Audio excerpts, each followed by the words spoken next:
Part 1. The Baskerville Curse. To James Mortimer, MRCS. Member of the Royal College of Surgeons. He's a doctor. Brilliant, Watson. Really, Holmes, do I interrupt you on these occasions? 1,000 apologies, my dear fellow. Pray continue. I was about to say that I think he's a doctor of the old school. His practice is probably in the country, and he does most of his visiting on foot. Good. Excellent. This is just the sort of old-fashioned walking stick that a successful elderly man would use, but it's far too knocked about for any self-respecting town doctor to carry. Perfectly sound. Now, this inscription. To James Mortimer, MRCS, from his friends of the CCH. I'd say that the CCH is the something or other hunt, the local hunt. He's a sporting man. Really, Watson? You excel yourself. Thank you, Holmes. I'm bound to say that in all your accounts of our cases together, you have habitually underrated your own abilities. It's you the public want to read about. I'm just there for contrast. Well, I don't doubt you know best. May I have the stick? Here. Thank you. Interesting. Though, Elementary. Elementary. Has anything escaped me? I'm afraid your grave old family practitioner vanishes into thin air. The gentleman we missed last night is a young fellow. Under 30. Amiable, unambitious, absent-minded, and the possessor of a favourite dog, larger than a terrier and smaller than a mastiff. Under 30. So the stick tells me. Well, let's see what my medical directory tells me. Mortimer. Mortimer. James, MRCS, age 29. Formerly of Charing Cross Hospital. 1882 to 1884, house surgeon at Charing Cross Hospital. From his friends of the CCH. Much more likely than a hunt for a presentation to a doctor.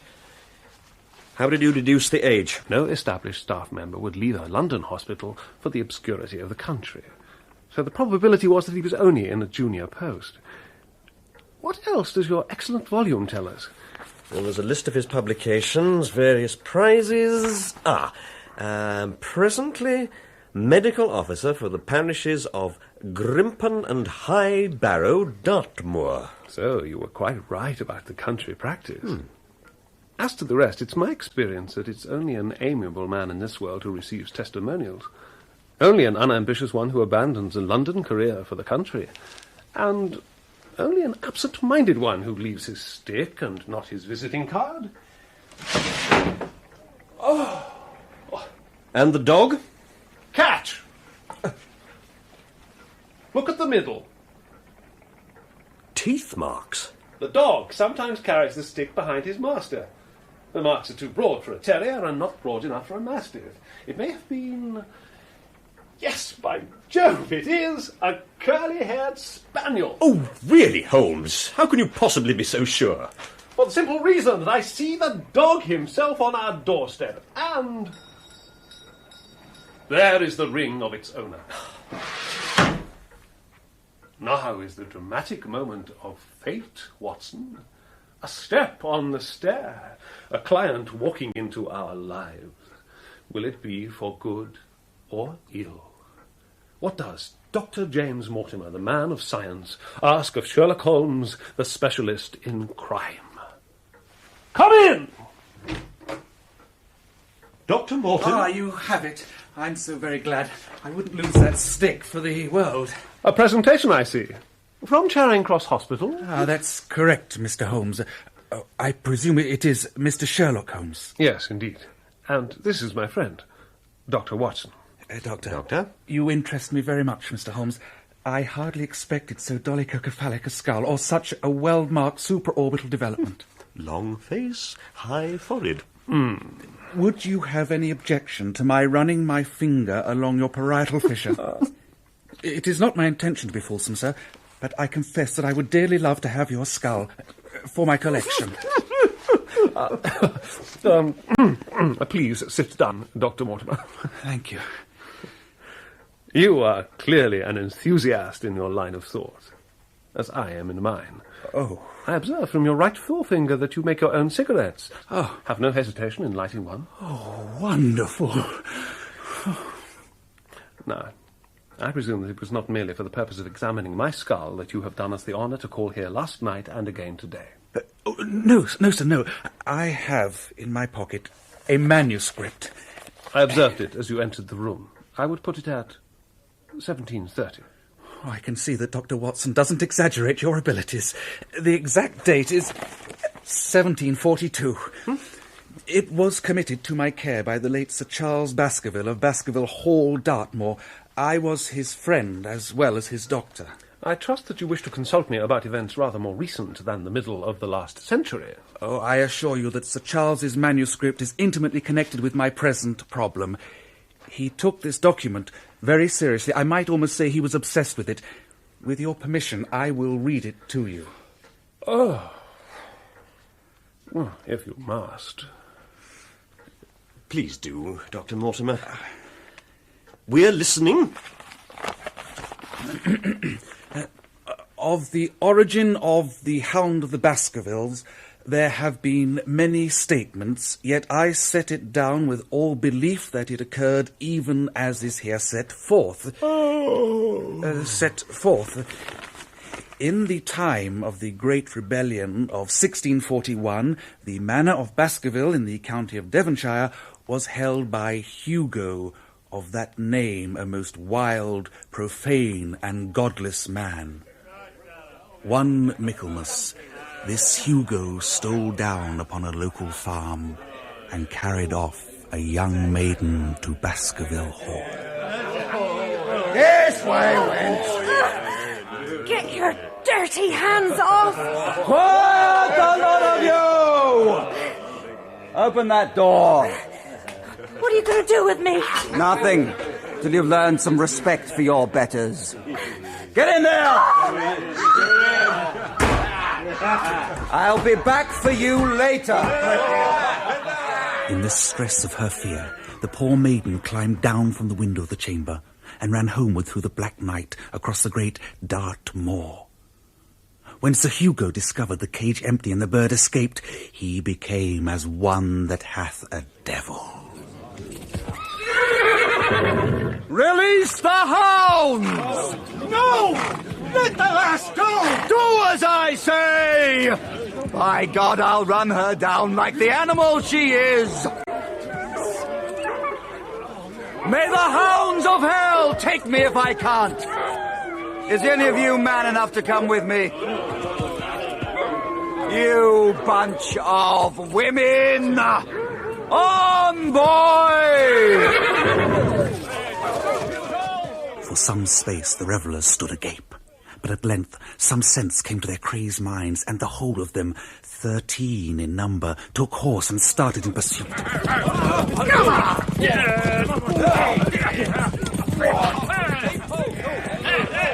came at length to a broad space, ringed round with great stones, set there in days of old.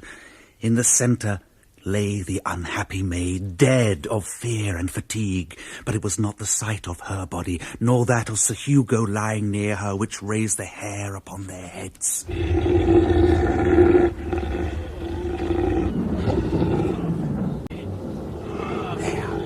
There stood a foul thing, a great black beast, shaped like a hound, yet larger than any hound that ever mortal eye has rested upon.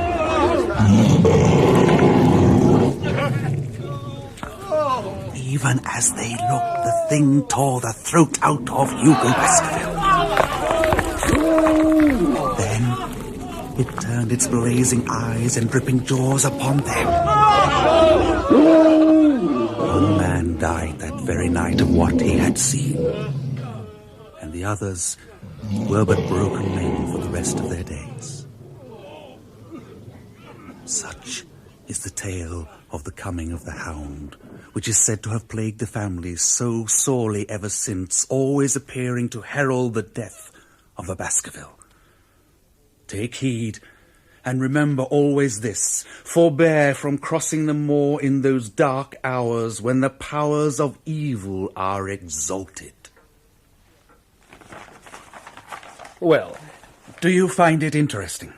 to a collector of fairy tales. Then I'll offer you something a little more recent. This is from the Devon County Chronicle of June the 14th this year. It's the report of the inquest on Sir Charles Baskerville's death. The verdict was natural causes, as I remember. That's correct, Doctor. He'd suffered for years from a weakness of the heart, changes of colour, depressions. Breathlessness? Yes. If you two have quite finished your consultation, perhaps you'll be kind enough to continue. Sir Charles liked to take a walk each evening in the yew alley in the grounds of Baskerville Hall. On the night of the 4th of June, he went out as usual, but didn't return. Barrymore, the butler, eventually found his body at the far end of the alley. This article contains all the public facts. And pray let me have the private ones. I withheld this information from the coroner's inquiry. Sir Charles was a well-loved man and a great local benefactor, and it's vital that his heir should take up residence and continue the good work. I had no wish to increase the Hall's already grim reputation, so I told rather less than I knew. On the night of the tragedy, Barrymore sent Perkins the groom to fetch me, and I reached the Hall within the hour. The night had been wet, and I easily followed Sir Charles' footsteps along the alley. Halfway down, there's a gate that leads out onto the open moor.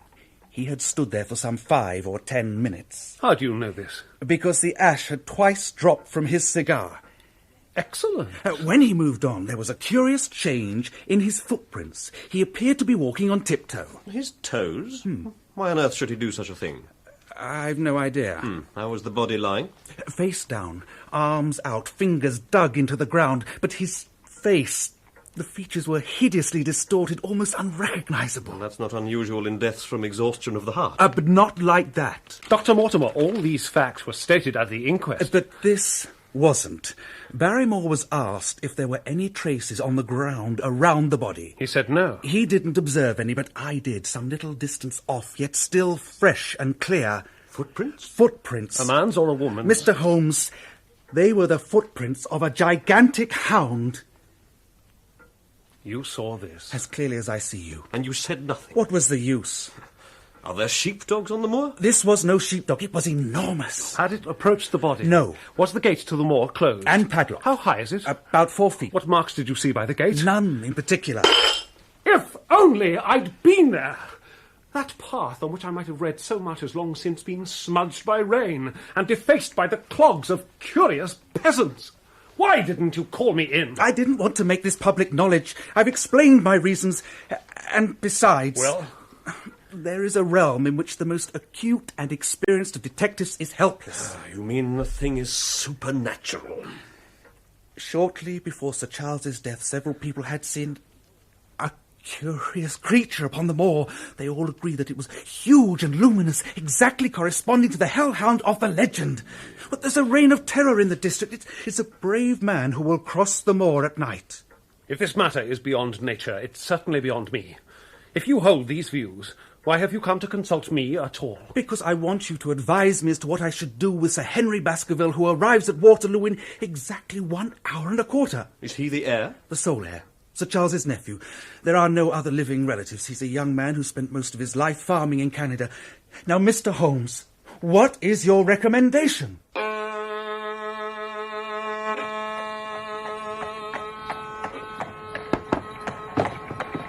Stop here! Here, Governor. I'll take you right inside the station. Here! Whatever you say.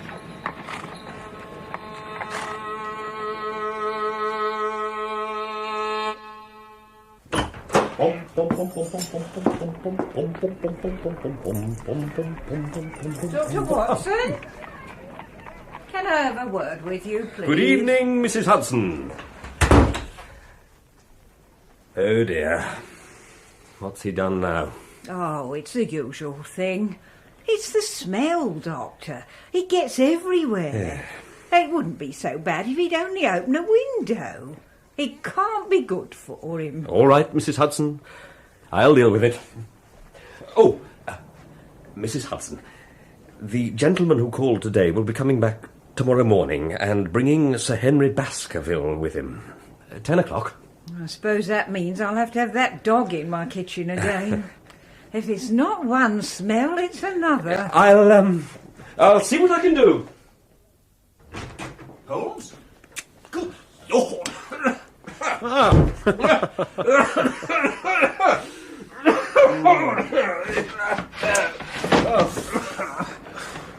Caught a cold, Watson? Cold? It's this poisonous atmosphere. What the devil is it you put in that pipe? You've been at your club all day, I perceive. Please, Holmes.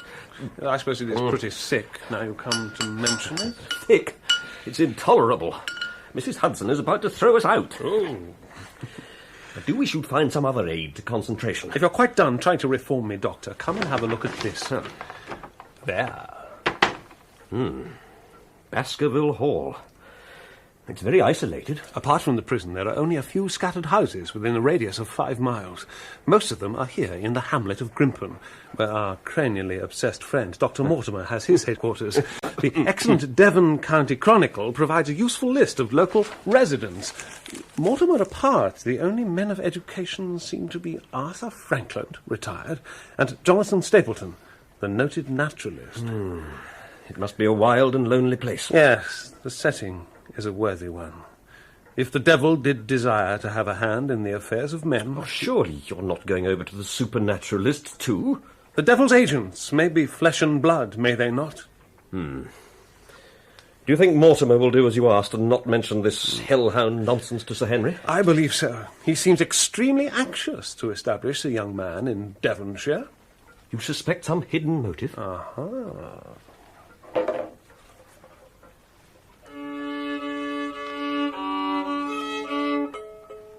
Have you turned the case over in your mind? Yes? What do you make of it? The footprints.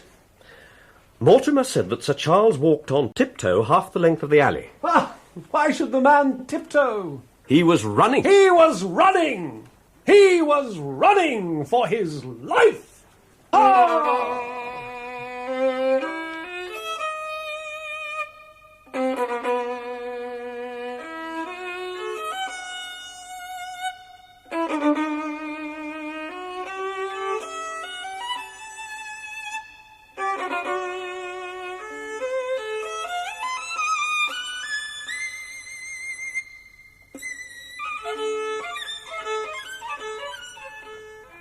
Mr. Sherlock Holmes. Sir Henry. And Dr. John H. Watson. Good morning. I'm glad to meet you, sir. It's a strange thing, Mr. Holmes, but if my friend here hadn't proposed coming round to you this morning, I'd have come on my own. Fascinating. Pray, take a seat, Sir Henry. Dr. Mortimer. Oh, thank you. Thanks. Yes, sir. I've had a puzzle this morning which wants more thinking out than I'm able to give it. Look at this letter, if you call it a letter. Sir Henry Baskerville, Northumberland Hotel, printed in capitals and a deliberately rough hand, postmarked Charing Cross yesterday evening. Who knew that you were going to the Northumberland? Well, no one. We only decided after I met Dr. Mortimer. Someone seems to be very deeply interested in your movement. As you value your life or your reason, keep away from the moor. Watson? Words cut out of a newspaper. And anonymous, of course. The newspaper was the Times. How in the world do you know that? I presume, Doctor, that you could tell the difference between the skull of a Negro and that of an Eskimo? Oh, of course, the differences are obvious. As with skulls, so with newspapers. The differences are equally obvious. Though, I confess that once when I was very young I confused the Leeds Mercury with the Western Morning News, but a Times leader is entirely distinctive, and these words could have come from nothing else. Well, if that isn't smart. Identifying the paper is a valuable clue to the sender. He was an educated man who wished to pose as an uneducated one. The address is written with a poor-quality nib, probably in an hotel, and the sender worked fast, possibly in fear of interruption. It may well be somebody known to you, or whom you will shortly come to know. How can you possibly say that? Why else disguise his writing? The paper is cheap and plain and carries no watermark. Hello? What's this? Well, Nothing. I think we've drawn as much as we can from this curious communication. Incredible. Commonplace. But now, Sir Henry, has anything else of interest happened to you since you've been in London? Why, no. You've not noticed anyone following you or watching you? I seem to have walked right into the thick of a dime novel. Why should they? We're coming to that. You're sure you have nothing else to report? Well, it depends what you think worth reporting. Anything out of the ordinary routine of life? Well, I don't know much about British life yet, but I hope that to lose one of your boots isn't routine over here. Ah, you've lost one of your boots. Brand new, too. Never been worn. I put the pair outside my door last night for cleaning, and there was only one in the morning. Ridiculous. It's just mislaid. You'll find it as soon as we get back to the hotel. Well, I hope you're right. And now, it's high time you kept your promise and gave me a full account of exactly what we're all driving at.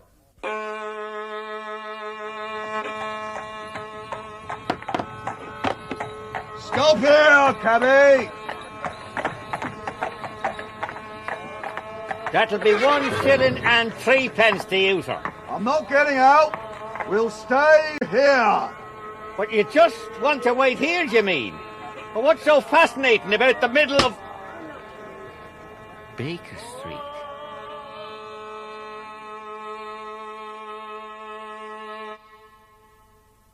Well, I seem to have come into an inheritance with a vengeance. Precisely. And now we have to decide whether it's advisable for you to go to Baskerville Hall. Not go? Why shouldn't I go? Well, there seems to be danger. Do you mean danger from this family fiend or from human beings? That's what we have to find out. Whichever it is, my decision is fixed. There is no devil in hell, sir, and there's no man upon earth who can prevent me from going to the home of my own people.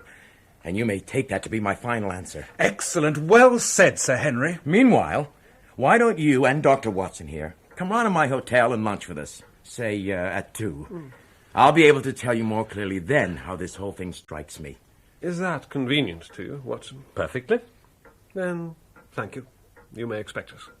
Watson, Shall I have a cab called? I think I prefer to walk. Mortimer? I'll join you with pleasure. Then we'll meet again at 2 o'clock. Au revoir. Good morning. Good morning, gentlemen. Gentlemen. Well, he certainly seems to have inherited the Baskerville spirit. Quiet, Watson. What? Shh, shh, shh. Your hat and boots, Watson. Quick! Not a moment to lose. There. The hansom, you mean? It's been dogging their footsteps as diligently as we have, though rather less subtly. They're moving on again. And so is the cab. You're right, Holmes. Whoever's in that hansom has been shadowing Sir Henry since yesterday morning. Can we risk trying to get a glimpse of him? Or her. Come on, Watson.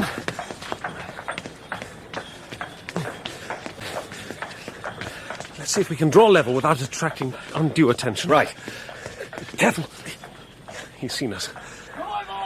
Head up there! Damn! Bad luck and bad management, too.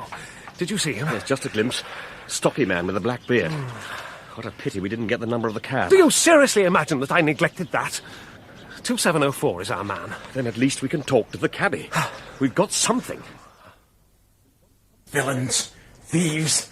I've a good mind to pack myself up and move straight round to the Savoy. My dear Sir Henry, whatever is it? Gentlemen. It seems to me they're playing me for a sucker in this hotel, but they'll find they've started in to monkey with the wrong man. Still looking for your brand new boot? No, sir, for one of my favorite old ones. What? You surely don't mean to say that... Oh, yes, I do mean to say. Yesterday, a new boot. Today, an old one. What the devil's going to disappear next? Oh, excuse me. It's hardly a matter to trouble you gentlemen with. I think it's well worth troubling about. But here is Dr. Mortimer, and lunch awaits. And then Watson can entertain you with the adventure of the informative cabbie. What? After you, Sir Henry. It was the purest luck. We marched into the cab office to ask about 2704, and there the man was, coming off his shift. John Clayton, rough-looking sort of chap. Irish. And the fellow said, I've driven my cab this 7 years and not a word of complaint. He seemed to think I was anxious to have him dismissed. He changed his tune when we offered him half a sovereign, though. Well, I've had a good day and no mistake. And Holmes said, "Now, my good fellow, tell me all about the fair. You followed the two gentlemen down Regent Street this morning." Well, sir, he told me he was a detective. A detective? That's right, sir, and I heard of him, too. His name was... Mr. Sherlock Holmes. The cunning rascal. Are you sure he was following us? Quite sure. Dr. Mortimer, have you amongst your neighbours or acquaintances on Dartmoor any man with a full black beard? Why, yes, Barrymore, Sir Charles's butler, has just such a beard. Clayton described his fare as... perhaps 40 year of age or more, middle height and dressed like a toff. Well, it's rather vague. I suppose it could be him. Where is Barrymore at the moment? He's in charge of the hall. We must find out if he really is there. How can you do that? By sending a telegram, care of the local office, to be delivered into his hands only. Is all ready for Sir Henry? Please reply at once, or some such. That should let us know by this evening if he's at his post or not. Did Barrymore profit at all by Sir Charles's will? He and his wife had £500 each. Did they know about that in advance? Oh, yes, Sir Charles was fond of talking about his will. That's very interesting. I hope that you don't look with suspicious eyes on everyone who received a legacy, for Sir Charles also left £1,000 to me. Indeed. And anyone else? Well, apart from some small sums to various charities, the residue all went to Sir Henry. How much was the residue, if you don't mind my asking? No, not at all. £740,000. Dear me. It's a stake for which a man might well play a desperate game. Sir Henry, what are your intentions? To go to Baskerville Hall at the end of the week. Good. But you must certainly not go alone. Dr. Mortimer returns with me. But he has his practice to attend to, and his house is miles from yours. No, you must take with you a trusty man who will always be by your side. You really think I'm in some kind of danger? Yes, I do. Well, then, could you come yourself, Mr. Holmes? At the present, it is impossible. One of the most revered names in England is being besmirched by a blackmailer, and only I can stop a disastrous scandal. Well, then who would you recommend?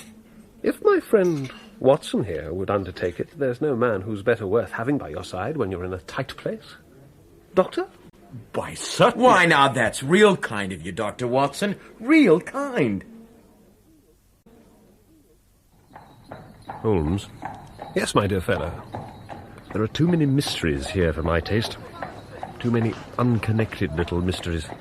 Letters, boots, shadowy strangers. It's untidy. I don't like it. Unpromising material for your loyal readers, eh, Watson? I'm afraid you're right. But believe me, this business is far deeper and darker than it seems. This evening should see us better informed. Oh! Holmes? Listen to this.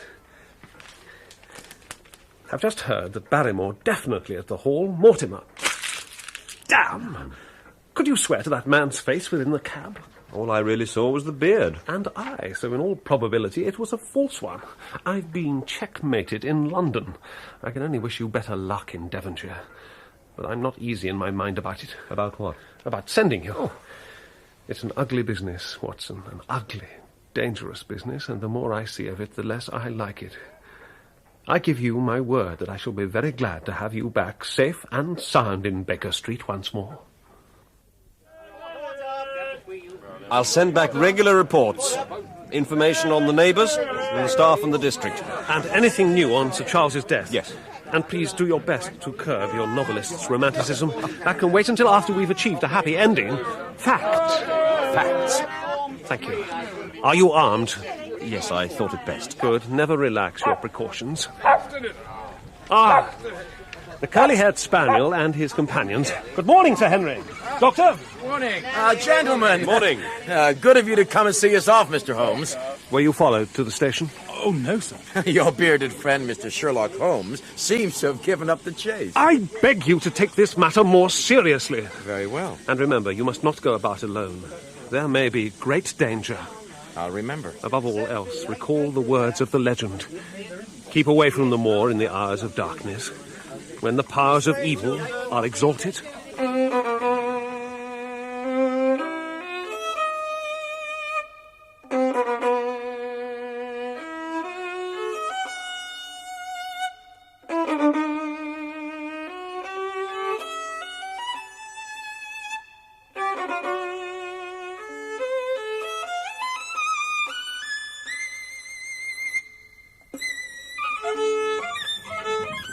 Now, our friend Sir Henry here has the typical rounded skull shape of the Celt, which carries inside it the Celtic enthusiasm. Poor Sir Charles's skull's a very different type, half Gaelic, half Ivernian. Well, that's very rare. Well, yes, I imagine it is. Oh, he doesn't like the train, do you, boy? Poor old chap. What's his name, Mortimer? Yorick. Poor old Yorick. Easy boy. Watson, Yes, Sir Henry. what do you make of all this business?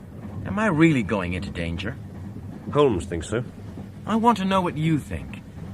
Is the family fiend going to get me? I've no time for ghost stories. Sir Charles took the matter very But seriously. something is going on. You were followed in London, I saw no one. and that letter. As you value your life or your reason, keep away from the moor. I think that there is some danger waiting for you, and whatever I can do to see you through it, I shall. Well, Doctor, you're my first bodyguard as well as my first house guest. Baskerville Hall. I can't wait to see it. That and the moor. Well, your wish is easily granted. We're coming up to the edge of the moor now. There's your first sight of it.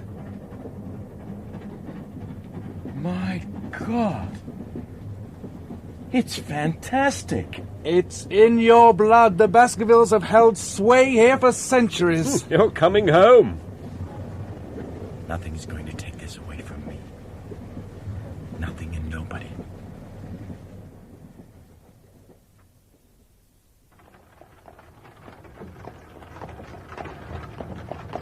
Stop!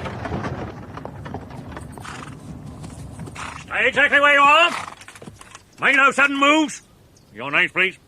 We are Doctors Watson and Mortimer, and this gentleman is Sir Henry Baskerville, the new master of this estate. Sir Henry. Good afternoon, Sergeant Martin, sir. All right, lads. No search on this one. I said no search, Corporal Harvey. Sorry, sir. Carry on, Sir Henry. Sorry about the delay, sir. Perkins. Oh, yes, sir. On there. Would somebody please explain that charming little reception committee? Well, soldiers on the roads usually means an escape from the prison. Perkins? Oh, that's it, sir. He's been out 3 days now. Selden, his name. Selden? Selden, the Notting Hill murderer? That's him, sir. You know him, Watson? One of yours, was he? No, Scotland Yard had no trouble coping with him. He was a vicious killer. I thought you hanged people like that. There were doubts about his sanity. Well, sane or not, I don't think much of his chances if he's living rough out there somewhere. It's beautiful. But I guess beauty can't conceal treachery, eh, Watson? And danger, too. That wind's coming up. You're right.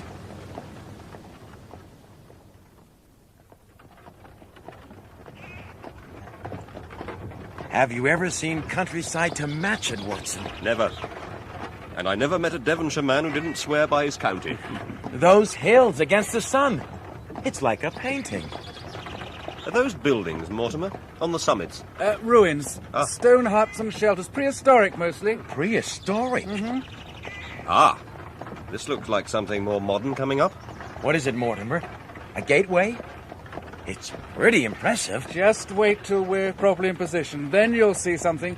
We'll stop for a moment, Perkins. You know where. Aye, Doctor. Whoa there.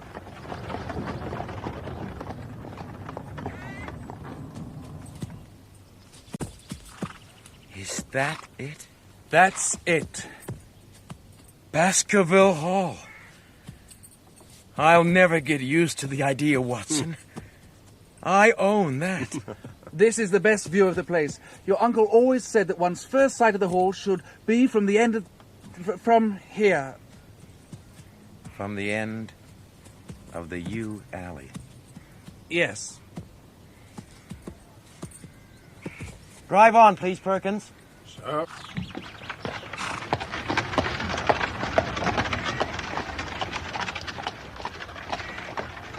So this is where it happened. Yes.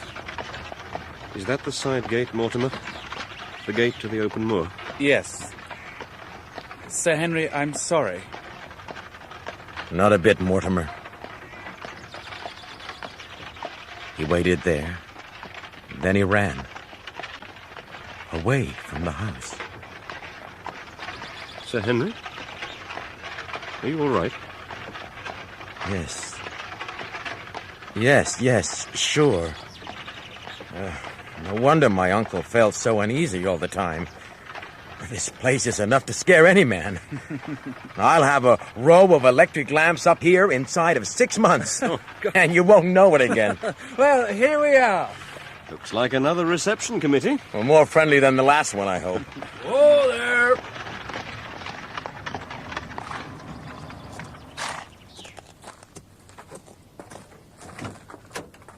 Welcome, Sir Henry. Welcome to Baskerville Hall. I'm pleased to be here, Barrymore. This is Dr. Watson. Doctor, my wife, gentlemen. Good evening, Sir Henry. Everything is ready for you. Oh, great. Then let's go in.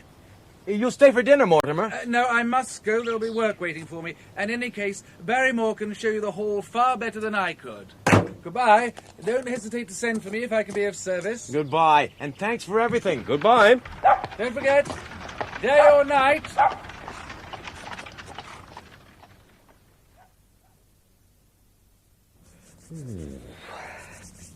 Look at it, Watson. It's just the way I imagined it. To think that my people have lived here for over 500 years. Yes. And by the look of him, Barrymore's been here almost as long. What do you make of him? I don't know yet, but he certainly could have been the man in the cab in London. We must check about that telegram. If this were a dime novel, he'd be our man for sure. Shh, here he comes. My wife will have dinner ready in a few minutes, sir.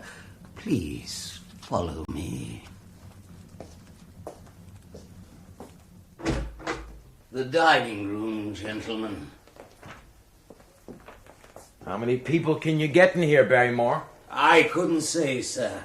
Your uncle usually dined alone. Excuse me, sir. My word, Watson. It isn't exactly a cheerful place. It would be a deal more welcoming if it were less gloomy. More lights. You're right. Look at this crowd. Family portraits. Every bit as daunting as this damn cavern. Come on, Doctor. Let's eat and get out of here. Perhaps things will look more cheerful in the morning.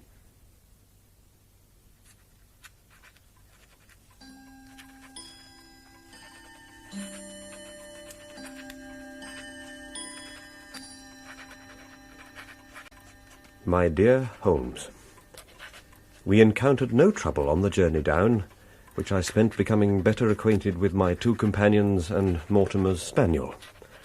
I find myself more and more impressed by young Sir Henry.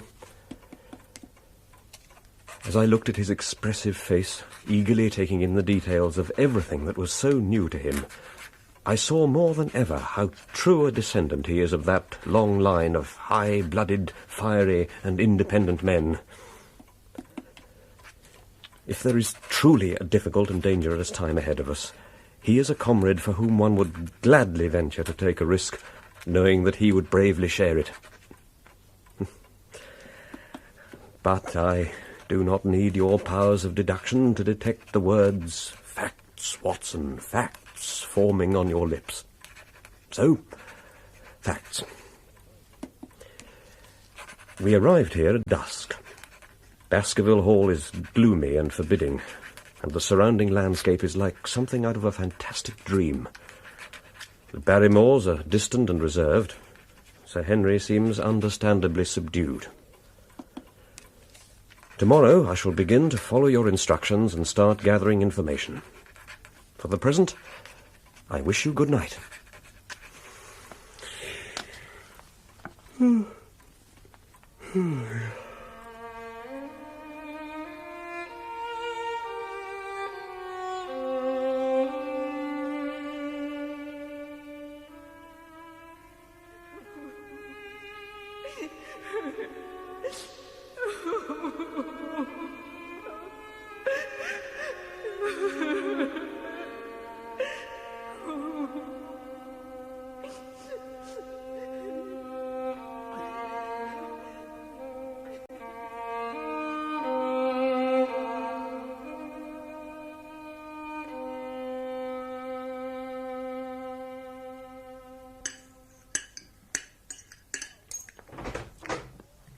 Oh, Watson.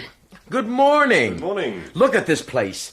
Have you ever seen such a difference in a room? The sunlight does brighten it up, it's true. That paneling's glowing like bronze. And your ancestors don't seem quite so disapproving as they did last night. Well, most of them. Help yourself to breakfast. Good. There's enough for a regiment. Is the food not satisfactory, Sir Henry? Good morning, Barrymore. Sir, Doctor, if the food The is food's not fine. Please, thank your wife. Very well, sir, if you will excuse me. Just a moment, Barrymore. Doctor? Did you hear a woman crying during the night? You heard that too, Watson? I thought I must have been dreaming. I heard it. What about you, Barrymore? Well, man? My wife is the only woman in the house, Sir Henry. The sound could not have come from her. Will that be all? Yes, you can go.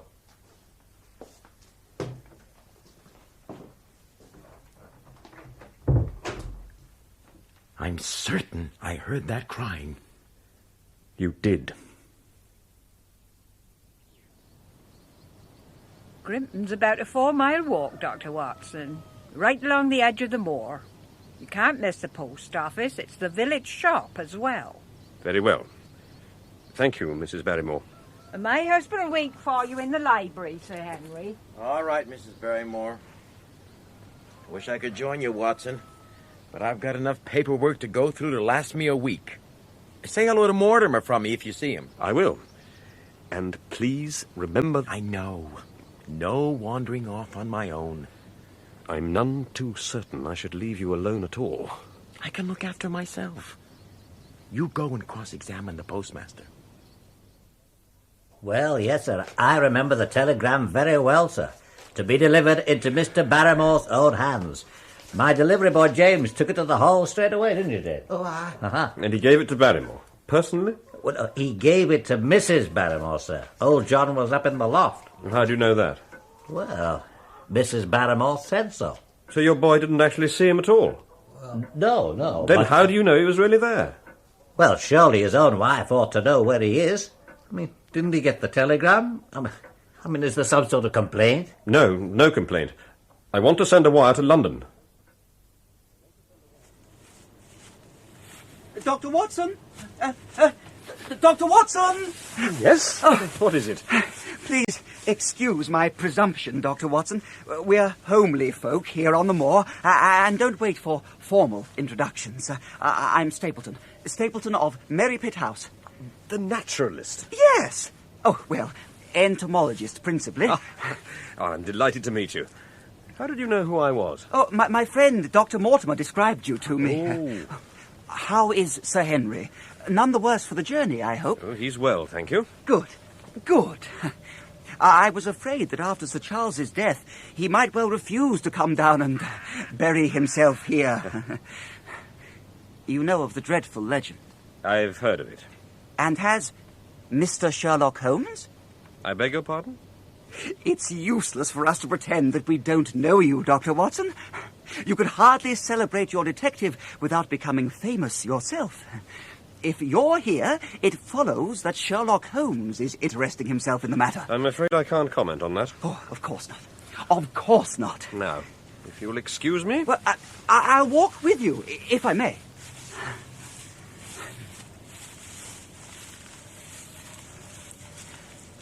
It's a wonderful place, the moor. You never tire of it and its secrets.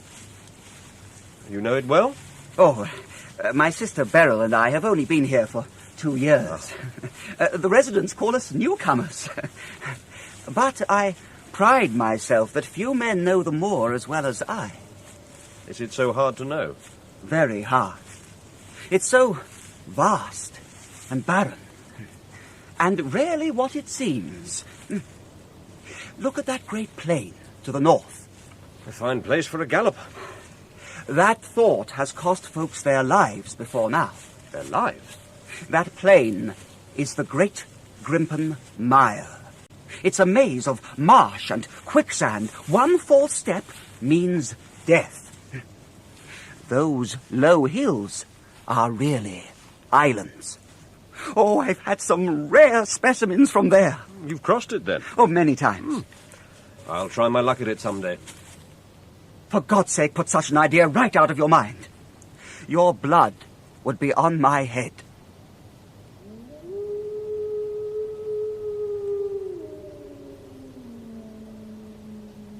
Good God, what's that? The peasants say it's the phantom hound. The Hound of the Baskervilles.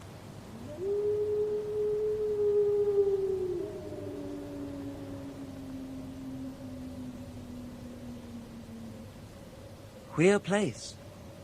The moor. That was the weirdest thing I'd ever heard in my life. Oh, it's the mud settling or the water rising or something. Don't move. What? Quiet, I beg you. Over there. A cyclopedes. You see? Cyclopedes? The small white butterfly. He's very rare. But I shall have him. Oh, he's off! Excuse me, Doctor! Oh. Good luck, Stapleton. Stop! What? Go back. Go straight back to London at once. Who are you? For God's sake, do what I say. Get away from the moor at all costs. Go back to London while there's still time. But why? What's the danger? Burial! You're Miss Stapleton. You've introduced yourselves, I see. Yes. I was just telling Sir Henry. No. My name is Dr. Watson. Then we've been talking at cross purposes. You've hardly had time for talk. It was a foolish misunderstanding, Jack. Forgive me, Dr. Watson. Of course. But Beryl, Dr. Watson is in a hurry. We mustn't detain him. Now, good day to you, Dr. Watson. Beryl! Forget what I said to you. Goodbye, Doctor.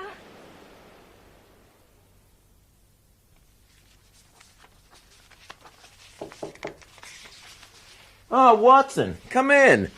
Good walk. I'm not interrupting. Yes, you are. And very welcome it is, too.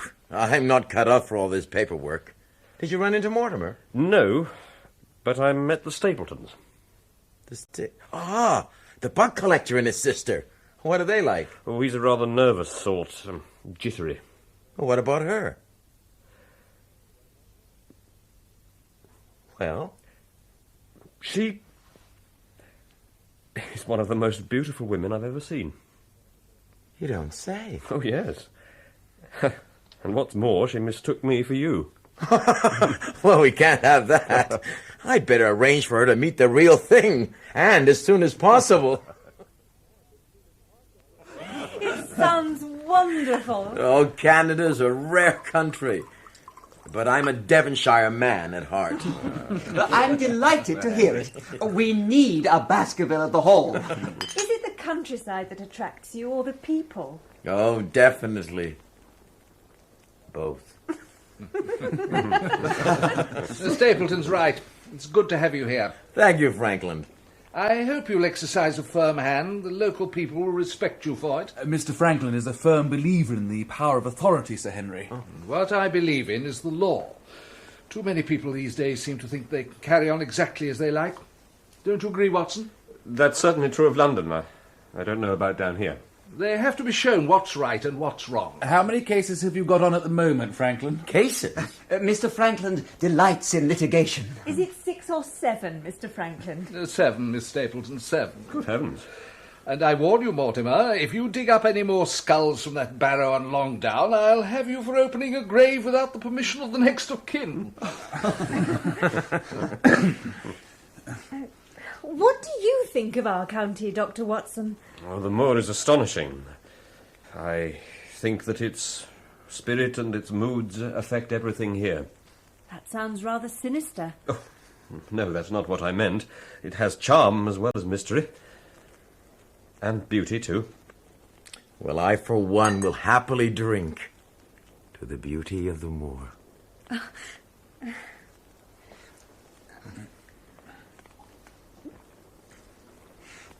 I must say, Sir Henry, how saddened we all were by your uncle's death. Yes, thank you, Stapleton. I suppose it wasn't entirely unexpected. His heart, you mean? Yes. He put himself under a lot of extra strain. Strain, Mr. Franklin? He means that poor old Sir Charles was worrying himself to death anyway. I'm sorry, Sir Henry, but it's true. What do you mean? He's talking about the Hound.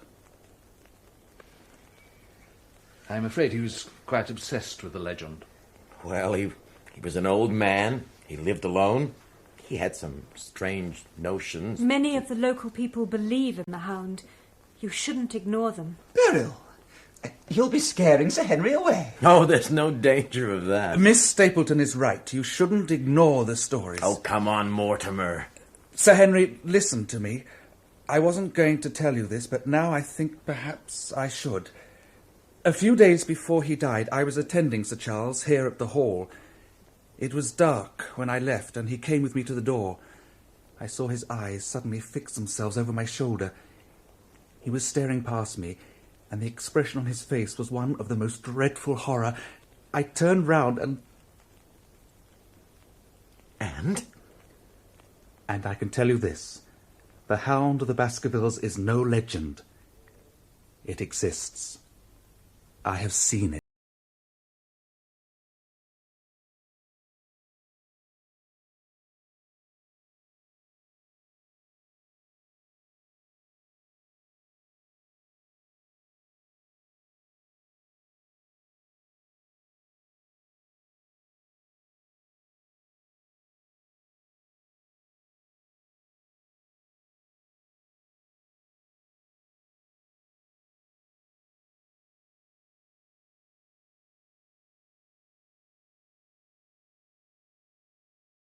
Sir Charles Baskerville was played by Norman Bird, Stapleton by Jonathan Taffler, Dr. Mortimer by Peter Craze, Beryl by Caroline Gruber, and Barrymore by Richard Tate.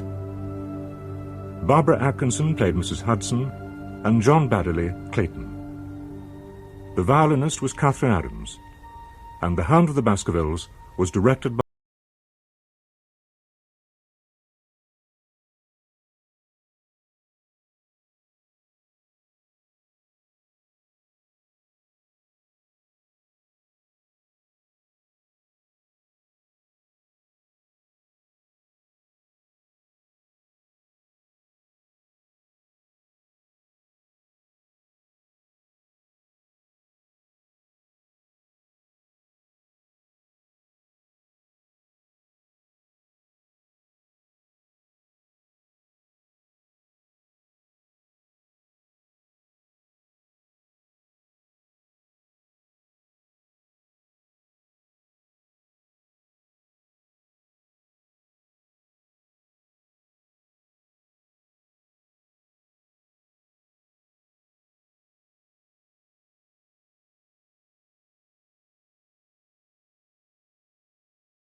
The Hound of the Baskervilles by Sir Arthur Conan Doyle, dramatised in 2 parts by Bert Coules, with Roger Rees as Sherlock.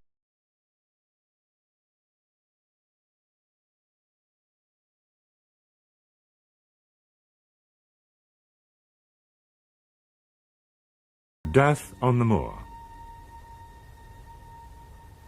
Poppycock. Begging your pardon, Miss Stapleton. Franklin's right. It must have been a sheepdog. Or a wild calf wandered in from the open moor. It was a huge black hound. Its eyes and mouth were on fire. Why didn't you mention this in London? Or would you have believed me then any more than you believe me now? I believe you. Beryl! This moor is a horrible place. It contains many terrible things. That's enough, Beryl. What do you think of all this, Watson? Obviously, Dr. Mortimer saw something. Yes, the bottom of several bottles from Sir Charles's cellar. I know what I saw.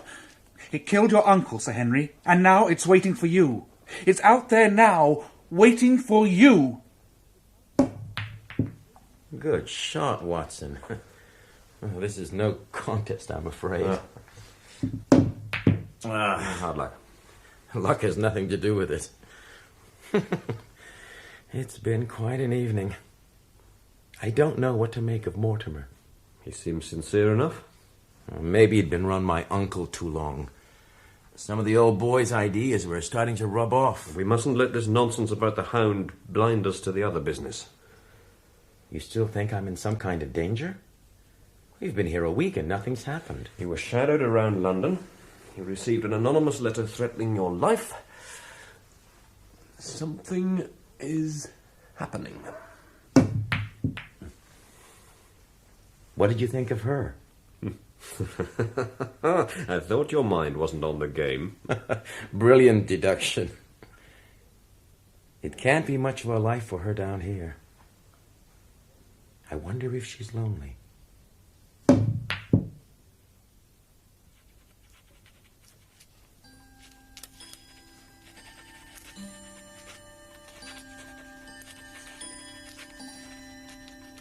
My dear Holmes, you asked for information on the local residents. I hardly know where to begin. I will send you detailed descriptions as soon as I have composed them.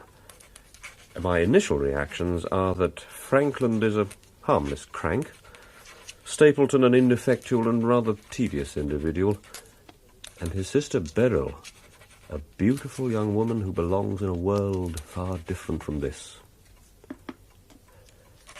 Sir Henry has begun to display a considerable interest in the fair Miss Stapleton.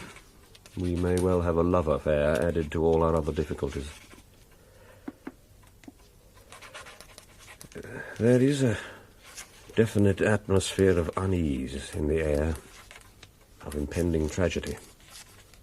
No doubt you consider this an unscientific observation, but nonetheless I am convinced of it. My revolver never leaves my side, nor I Sir Henry's.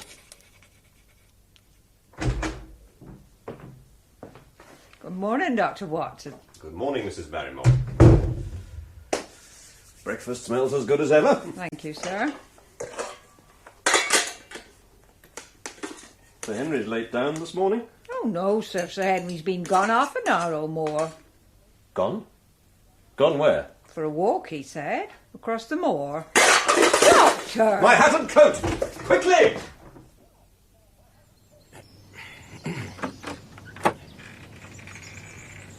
Good morning, Beryl. Sir Henry, what are you doing here? Getting to know the neighbors. Is your brother in? No, he's out on the moor. But he'll soon be back. You must leave. Now. Leave? Am I that repulsive to you, Beryl? No, of course not. Well, then let me stay. For a while, at least. Show me your house. Listen, if you really do care for me, you must leave the moor. Today, now. You're in great danger here. Danger? From whom? I don't see any hound. You mustn't laugh about it. This is an evil place. Nothing that contains such beauty can be that evil. Beryl. Sir Henry. No, you mustn't. Please. Get away from my sister, sir! Oh! Good morning, Stapleton. What do you think you're doing? How dare you force yourself on a lady? Now, just a minute. Do you think that just because you have a title you can behave as you please? Leave us, Beryl. Jack! Leave us! Oh.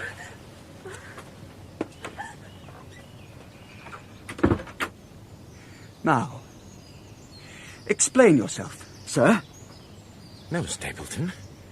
You explain yourself. By God, if you weren't the lady's brother, I'd take my fists to you for your insolence. Leave, sir. You'll not touch so much as the tips of her fingers. Are you going? You pathetic little fool. What right have you to keep her from me? A brother's right. Good day to you, Sir Henry.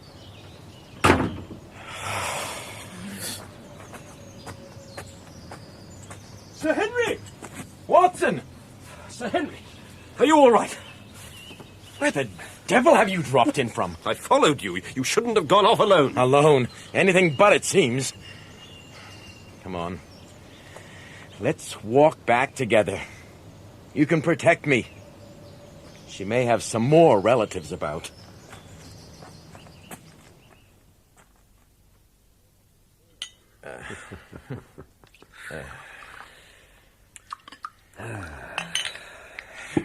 Here. Thank you. So, what's wrong with me, Watson? Wrong? What is it that Stapleton objects to so violently? It can hardly be my position, so it must be me. I can see nothing. Then why the devil did he carry on the way he did? I swear he would have killed me if he had a weapon. I should have been with you. Yes, Barrymore. Mr. Stapleton, Sir Henry. Well. Show the gentleman in. I'll go. No, please don't. I may well need a second. Mr. Stapleton.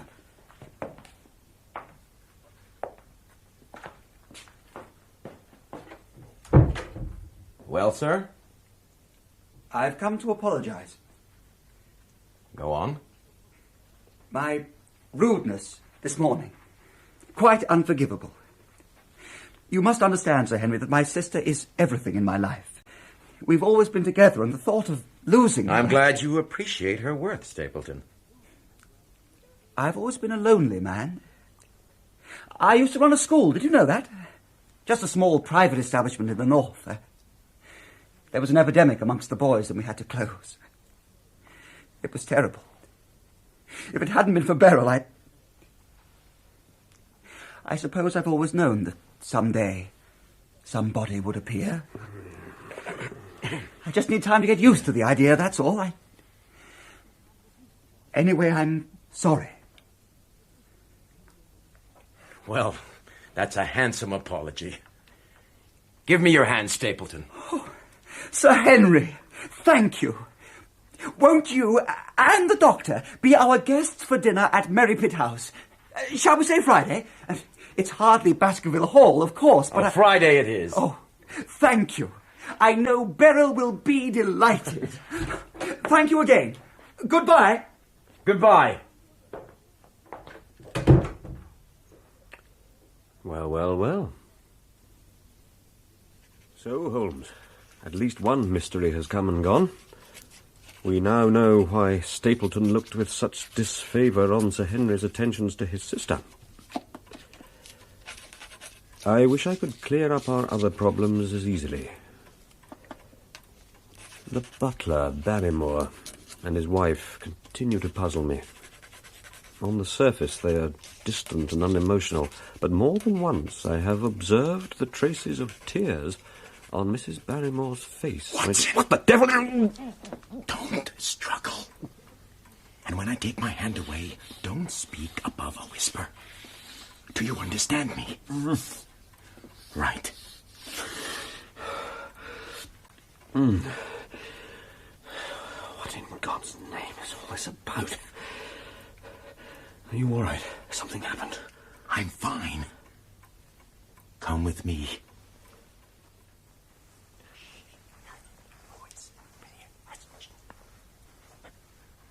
Look! Barrymore. What's he doing? I don't know. But he's being damnably secretive about it. Wait here, Watson. Barrymore, what are you playing at? Nothing, sir. It was the window. I go round every night to see that they're fastened. On the second floor? Yes, sir. All the windows. Give me the candlestick, Barrymore. Sir Henry? Do as you're told. What are you up to, Watson? I thought so. Look, out on the moor. Another light. It's nothing, sir. Nothing at all. Nothing, is it? Move your light again, Watson. The other one moves with it. A signal. Speak up, Barrymore, or you leave my employment right away. Tell him, John. Eliza, no! Tell me what? John has done nothing except for my sake and because I asked him. Speak out, then. What does all this mean? My unhappy brother is starving out on the moor. The light is a signal that food is ready for him.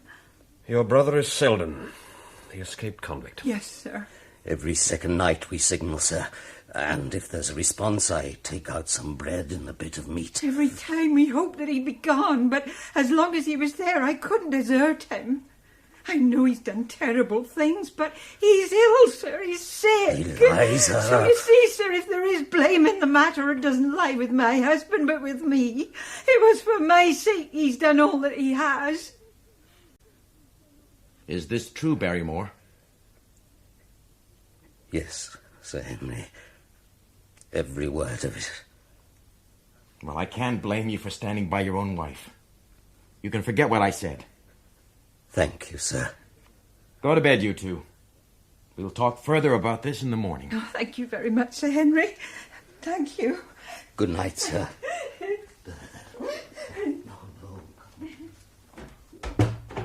Give me the light, Watson. You still there? Right. I'm going out to take that man. We must close in on him quickly, take him by surprise. He'll be desperate and dangerous. I say, Watson, what would Holmes think of this?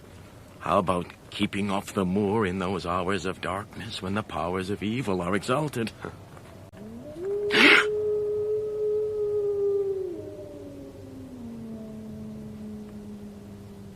Great God!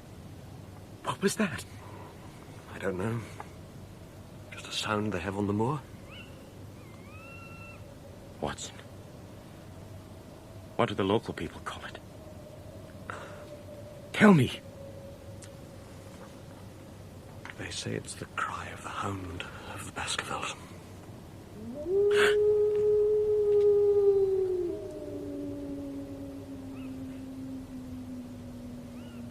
Heralding the death of a member of the family. Shall we turn back? No, by thunder. We've come out to get our man and get him we shall. Do you believe in this supernatural hellhound? No, I don't. And neither do I. But it's one thing to laugh at it in London, and another entirely to stand out here and... What the devil? Look out!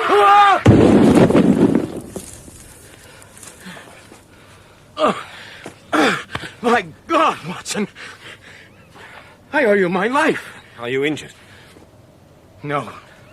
You? No. He must have been right above us. Watching us all the time. Is he still there? I saw him running off. He'll be well away by now. Damn. Let's get back. You're trembling. It's mild shock. Good God. What? What is it? On that rock. Against the moon. Where? What can you see, man? Tell me. He's gone. It was a man you saw. Of course. Of course it was a man. It must have been Selden. Yes, it must have been. Come on. Let's get you home.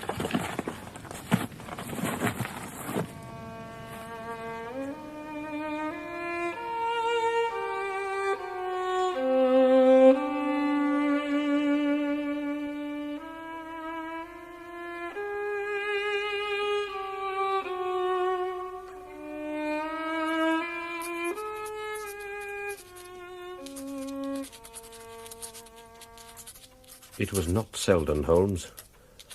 I caught a glimpse of the convict as he pushed the rock. A small, twisted figure with long, matted hair and beard.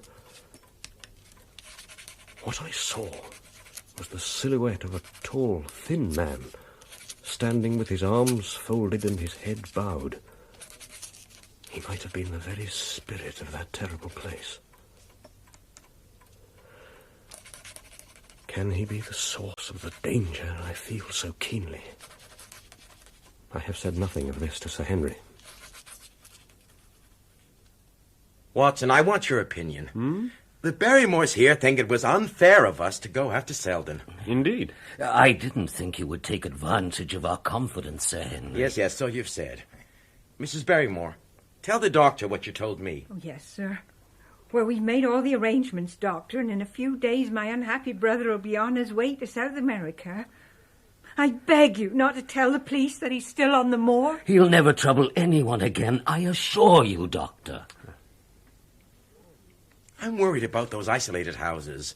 The Stapletons. He wouldn't do anything so mad, sir. It'd give him away at once. I don't know. What do you say, Watson? If he was safely out of the country, I suppose it would at least relieve the taxpayer of a burden. That's true. Okay, Barrymore. God bless you, sir. Oh, thank you, Sir Henry. I couldn't have borne it if he'd been captured again. And you, Dr. Watson. All right, that's it. You can go. Oh, thank you, sir. John? All right, Eliza. I'll be a few minutes. Very well. What is it, Barrymore? You've been so kind to us, sir. I'd like to do the best I can in return. I know something, sir, about Sir Charles's death. Do you know how he died? No, Doctor, I don't know that. What then? I know why he waited at the moor gate at that hour of the night. It was to meet a woman. A woman? My uncle? What was this woman's name? I only know her initials, sir. L.L. How do you know this, Barrymore? Look at this, Doctor. Watson? It's a fragment from a letter. A postscript, I think. It's badly charred. The rest was presumably burnt? That's correct, sir. My wife found that in the grate of Sir Charles's study just a few weeks ago. We hadn't been in there since he died. It's definitely a woman's hand. Please, as you are a gentleman, burn this letter and be at the gate by 10 o'clock. L.L. L.L.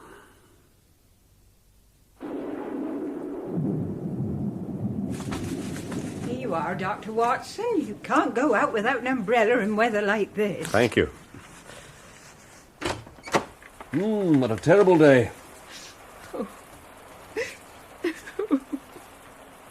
I'm sure he's all right, Mrs. Barrymore. Thank you, sir. I pray you're right. We put some food out last night and it had gone by this morning. There, you see? Yes, sir. Unless it was the other man who took it. You know about the other man. Have you seen him? No, sir. My brother told me about him a week ago or more. He doesn't know who he is. I don't like it, Doctor. I tell you straight, there's some villainy brewing. I can feel it. I wish Sir Henry would go back to London where it's safe.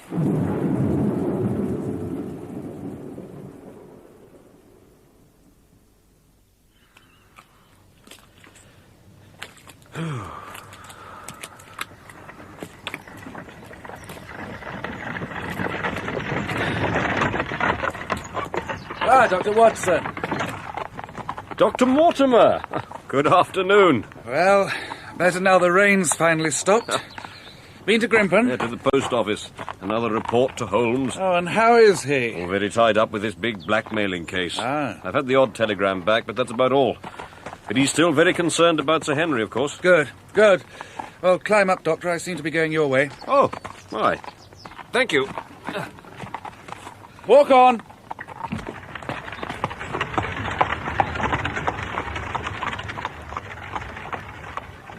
Forgive me, but is everything all right, Mortimer? Oh, I'm sorry, Watson. I'm not very good company. I'm really worried about my poor little spaniel. Yorick? Is he ill? He's disappeared. Oh. Wandered out onto the moor and never came back. Oh, I'm sure he'll turn up.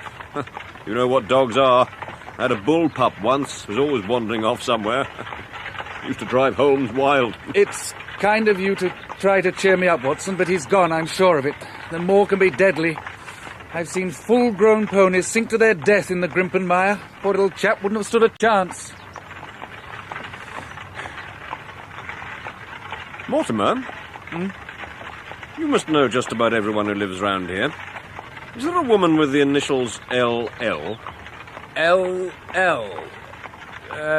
No, there isn't. Not in Grimpen or around. There is Laura Lyons, but she lives in Coombe Tracy. That's some miles away. Laura Lyons? Who's she? Well, she's old Franklin's daughter. But he won't have anything to do with her. She married without his permission, and then the fellow deserted her. Huh? So between the old sinner and the young one, the girl's had a pretty bad time of it. How does she live? Well, a story got about. Several of the people here did something to help. Stapleton did, for one. Myself, and a few others. And Sir Charles, of course. Please sit down, Dr. Watson. Thank you. How can I help you? It's about the late Sir Charles Baskerville. Did you know him? I owe a great deal to his generosity. But for Sir Charles and a few other kind people, I might well have starved. Did you correspond with him? What is the object of these questions? The object is to avoid a public scandal. A scandal? The matter is a delicate one. Surely it's better that we talk quietly about it here rather than have it pass out of our control. Very well. I'll answer. Did you correspond with Sir Charles? I wrote to him once or twice to thank him for his kindness. Did you ever write asking him to meet you? Certainly not. Not on the very day of his death? No. No.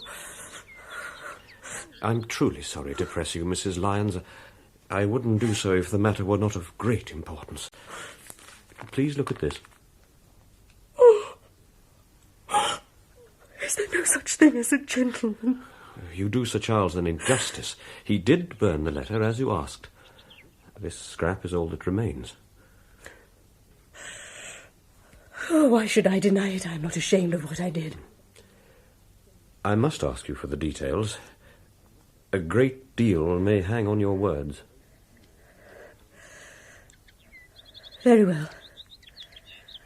I'll tell you all I can. Full details in my next report. Watson. There, Postmaster. Will be sent straight away. Very good, sir. That'll be 1, 2, 3, 4, 5, 6, 7. 1 shilling and 9p. Thank you, James. 1 shilling and 9p, Peter. Thank you. Thank you. Is there anything for me from London? Yes, there is, Doctor. Sent this morning from Baker Street. Yes, James. Baker Street, West 1. Here you are, sir. Thank you.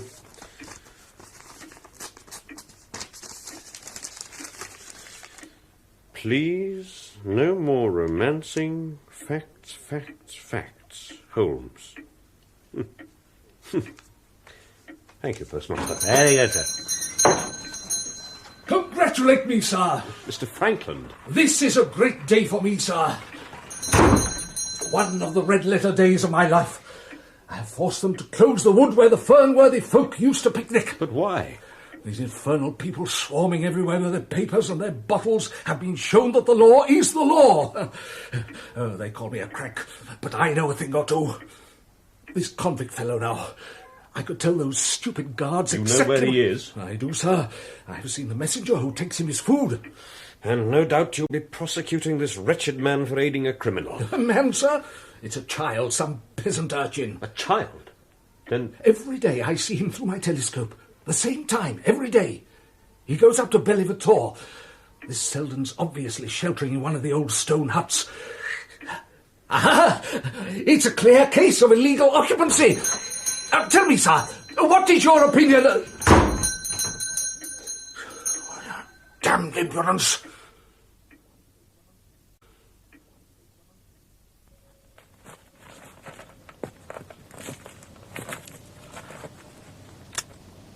Come out of the hut very slowly.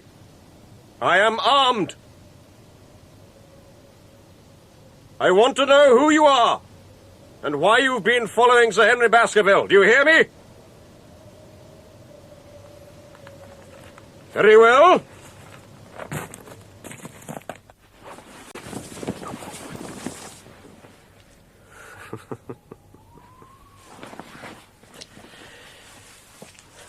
I'm in no hurry. I can wait.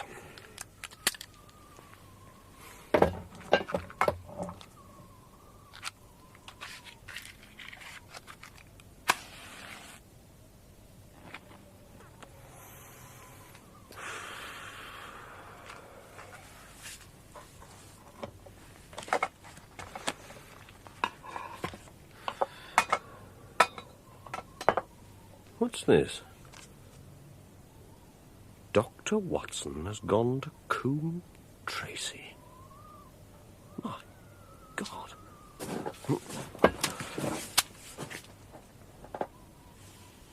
It's a lovely evening, Watson. Holmes. I really think you'll be more comfortable outside than in.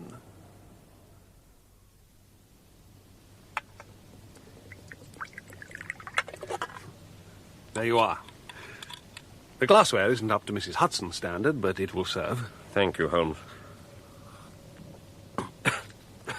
I had no idea you'd found me until I was virtually outside the door. My footprint. Your tobacconist. What? A cigarette stub marked Bradley's, Oxford Street, will always tell me that my friend Watson's in the neighbourhood. Here, I found it on the path. You approached the hut, paused, probably to issue a challenge in those admirably commanding tones of yours, then, receiving no reply, drew your revolver. Cocked my revolver. It was already drawn. Cocked your revolver and stormed the hut. Really, Holmes? Finding it empty, you looked around, decided that the mysterious occupant would sooner or later return, and sat in ambush, smoking a cigarette. Correct? Correct. You didn't know who I was, but you were determined to find out. Excellent. And how did you localize me? You saw me. Perhaps on the night you went after the convict, when I was so imprudent as to allow the moon to rise behind me. Yes, I saw you then. And you searched all the huts until you came to this one. Well done, Watson. No. Your boy was observed bringing you out supplies. I knew exactly where to look. How long have you been here? I thought you were in Baker Street. That's exactly what I wanted you to think. Oh. Watson? I thought you trusted me. My dear but why keep me in the dark? And what about my reports? All wasted. Do you know how much time and trouble went into them? Don't I deserve better than this? My dear fellow, here are your reports. And very well thumbed, I assure you. They've been reaching me after only a day's delay. But why the deception? Damn it all, Holmes, I'm not a child. Believe me, Watson, I'm sorry it was necessary. I had to be an unknown factor in this business. Even to me? Even to you. You would have tried to contact me or bring me out some comfort or other. I couldn't let you take that risk. Well, I'm glad to see you. In fact, I was never so glad to see anyone in my life. And since you've come, I assume I was right. There is danger here. It's murder, Watson. Refined, cold-blooded, deliberate murder. Have you left Sir Henry in safe hands? At Baskerville Hall. I had to go to Coombe Tracy to speak to Laura Lyons. Excellent. I was going to see her tomorrow. You know about her? No details. What did she tell you? That she had written to Sir Charles, asking him to meet her on the day of his death. She needed money to secure a divorce from her brute of a husband. But she didn't keep the appointment. She didn't go. Why not? At the last moment, she received help from someone else. I knew it. This is the key to everything. Well done, Watson. But I'll wager she wouldn't say who gave her the money. No, she absolutely refused to tell me. She said it would place the gentleman in an impossible position. Gentleman be damned! He's as deep a villain as we've ever encountered. You know who it is? I do. And thanks to you, my case against him is all but complete. The great danger is that he may strike before we're ready for him. Oh, my God. Sir Henry! The Hound! Watson!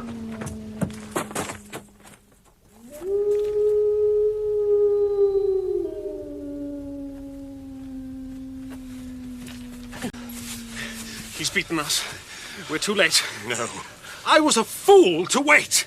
And you, Watson, see what comes of abandoning your charge. But by heaven, if the worst has happened, we'll avenge him. This way. Careful, the edge. Watson, down there. Wait.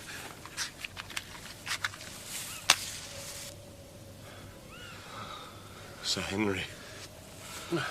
Oh, Holmes, I'll never forgive myself for leaving him. I'm more to blame than you, Watson. But how could I know that he'd risk his life alone on the moor at night, in the face of all my warnings? How could I know? Holmes. I swear to you, Watson, the man responsible shall pay dearly for this. Wait here.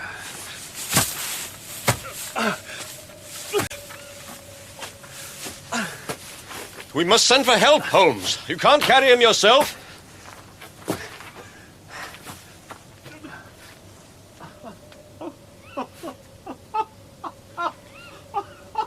Holmes! You mad?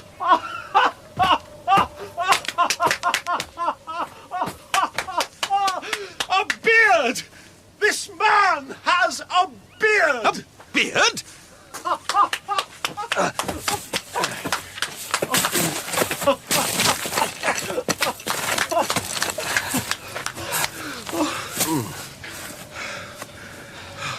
Look, Watson.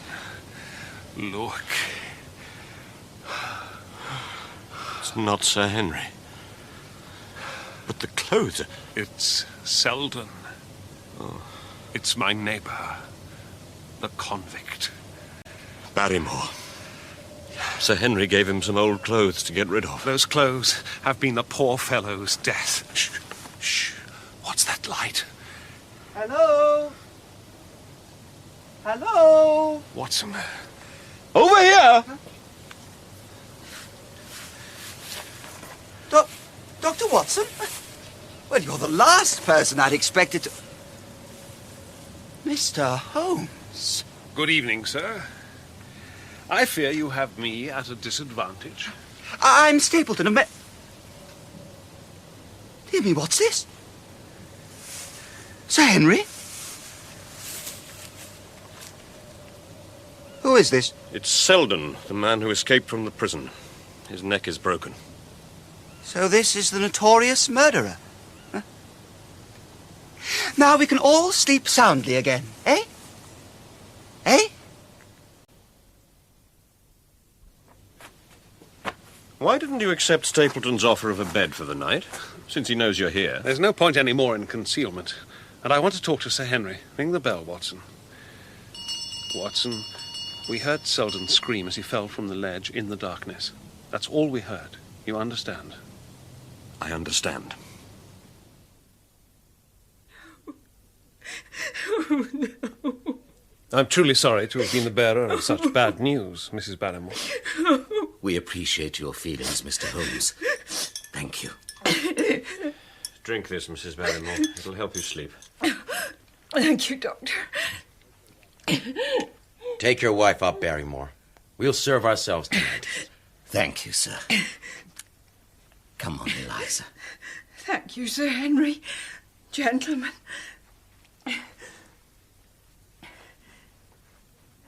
I knew something dreadful was going to happen. I knew it. That moor is evil. Evil. Now, Sir Henry, I need your help. What can I do? You can swear to me that you'll carry out any instructions I give you, blindly and to the letter, without asking the reason. You have my word. Thank you. I've no doubt that... Holmes? Whatever's the matter? Watson insists that I know nothing about art. What? But that is a fine series of family portraits. As far as I'm concerned, all they're good for is putting me off my food. Who's this gentleman? The Cavalier. Well, he's the cause of all the trouble. Sir Hugo, the first victim of the family curse. So that's the notorious Hugo. Illuminating. Holmes, what are you up to? I'm sorry to keep you up so late, Doctor, but this had to wait until Sir Henry had retired. Hold up your candle. Haven't you stared at this wretched portrait enough for one evening? Look at it, Watson. Don't you see it? There's a touch of Sir Henry about the jaw. Yes, yes. But let me mask off the beard and these rather extravagant ringlets. Now. Stapleton. Stapleton. It's the last link. Our case is complete. Stapleton's a Baskerville. Shh, shh, shh. My investigations suggested as much, but the portrait confirms it. Sir Charles had a brother who fell foul of the law and fled to South America. He was believed to have died unmarried, but there was, in fact, a secret ceremony, and, as you see, an equally secret offspring. Stapleton is next in line to the Baskerville fortune. And, Watson, his interest in wildlife extends far beyond butterflies and moths.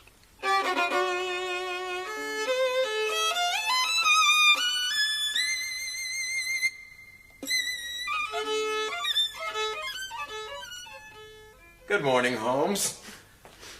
You look like a general planning a battle. That is the exact situation. Watson was asking for orders. And so do I. Very good. I understand that you're dining with our friends, the Stapletons, tonight. Well, I hope that you'll come also. I'm sure they'd be delighted to see you. Perhaps. But I'm afraid that's impossible. Watson and I must go back to London. To London? Now? Yes.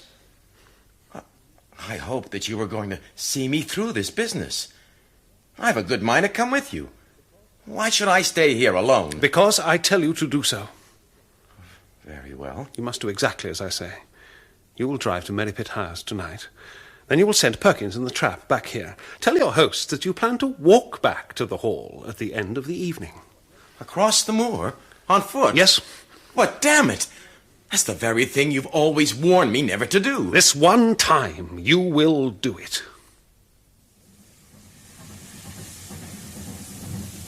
He was very hurt.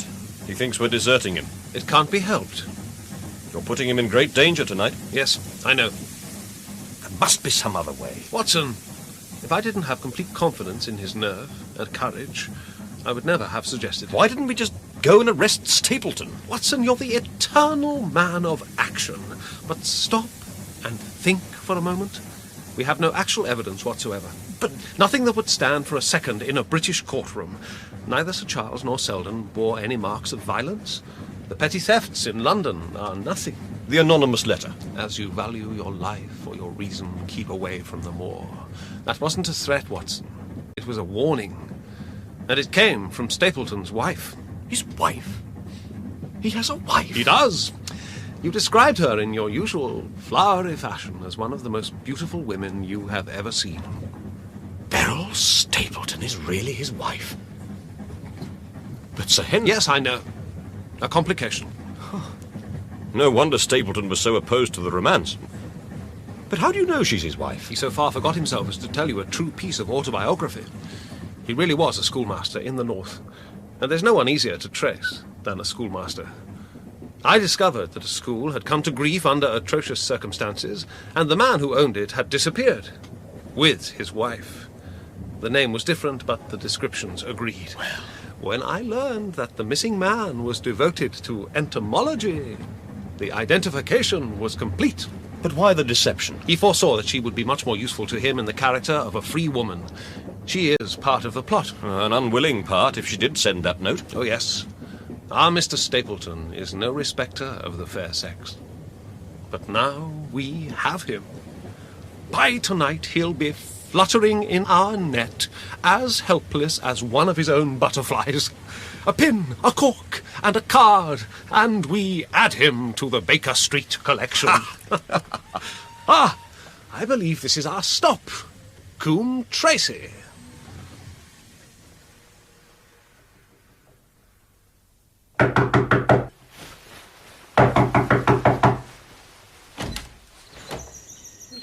Watson. Good afternoon, Mrs. Lyons. I'm sorry to be troubling you. My name is Sherlock Holmes. Come inside.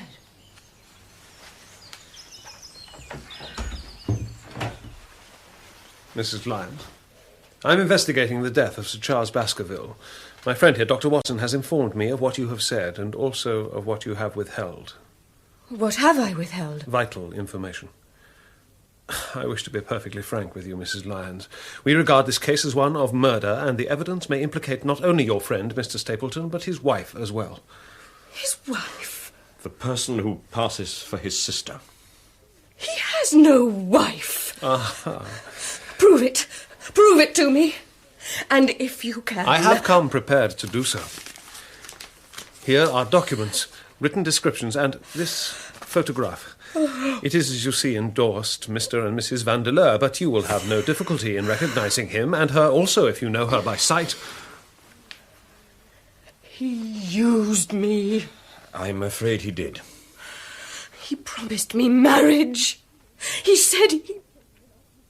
Ask me anything you like, gentlemen. I'll conceal nothing. The letter you sent to Sir Charles, asking him to meet you in the grounds of Baskerville Hall. It was suggested by Stapleton. He dictated it. And then after you had sent the letter, it was he who persuaded you not to keep the appointment? He told me that for another man to pay for my divorce would hurt his self-respect. His self-respect. His one aim was to lure Sir Charles to the edge of the moor after dusk. When his wife refused to do it, he cultivated your friendship. That was his sole interest in you. He said that he would find the money, that he would devote his last penny to removing the obstacles which divided us. The gentleman is an expert at removing obstacles. You are an extremely lucky woman, Mrs. Lyons. Lucky, Mr. Holmes. You are the one person who knew the truth. You have had him in your power, and he knew it. And you are still alive. Don't do it! Don't do it! This is the greatest day of my life. Years of planning and watching and waiting. And tonight, the final barrier falls. And you want me to let him live? Tell him the truth. Tell him who you are. He's a good man, a generous man. You pathetic little fool! Look around you! Look at this place! Do you want nothing better than this for the rest of your days? Do you think I can be content with charity from him? I shall tell him. What did you say? When he comes here tonight, I'll tell him everything. Then he'll take me away from this dreadful place. Away from you. Away from me? No. No!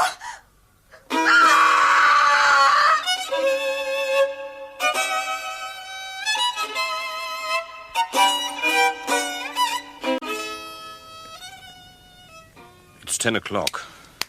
He can't be very long now. The fog, Watson. Huh?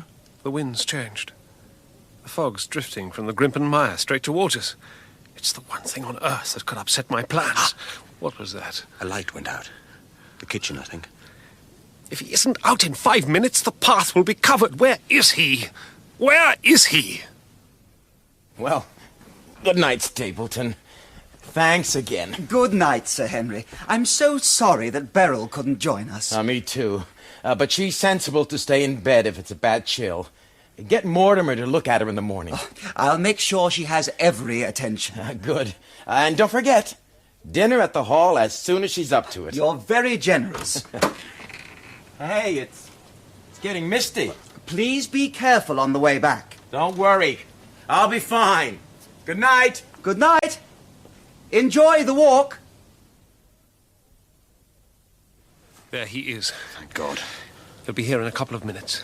Get down, Watson. He mustn't see us. And have your revolver ready.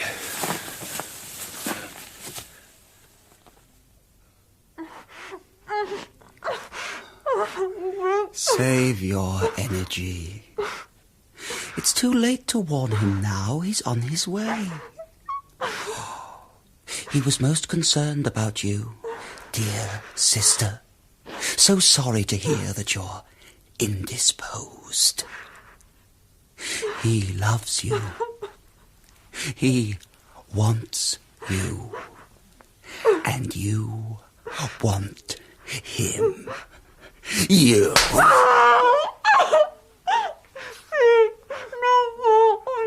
What was that, dear sister? Oh, I'm sorry. Here. No more, please. You're right, my love. First things first. No! First things first.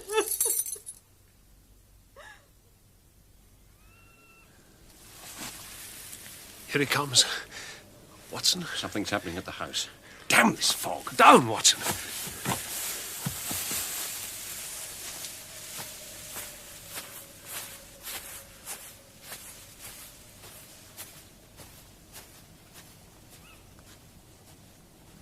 He's a brave man, Holmes. Holmes, don't move a muscle. It's coming.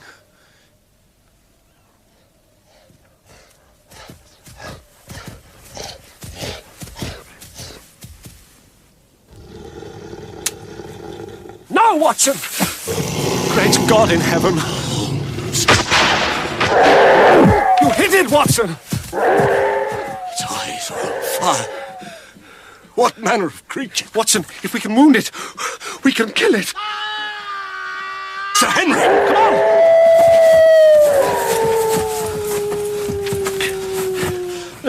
Where is it? This way!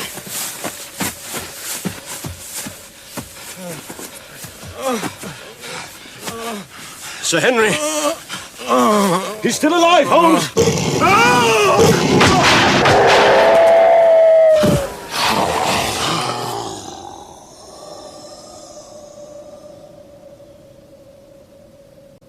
Watson, are you all right? Yes, my God. Look at that brute. What in heaven's name is it? It's dead. Whatever it is. We've laid the family ghost once and forever. You saved my life. Having first endangered it, I owe you a deep apology.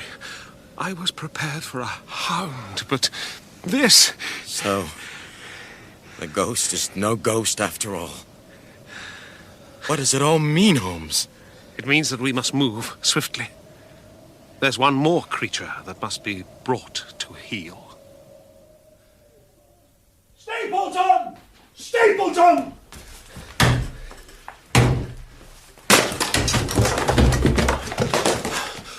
Oh. Watson! Quickly! Good God. He's taking a whip to her. Mrs. Stapleton. Mrs. Stapleton. Is he safe? Has he escaped? He cannot escape us, madam. No. Not my husband. Sir Henry. Beryl! Oh, thank heaven. The Hound? Is dead.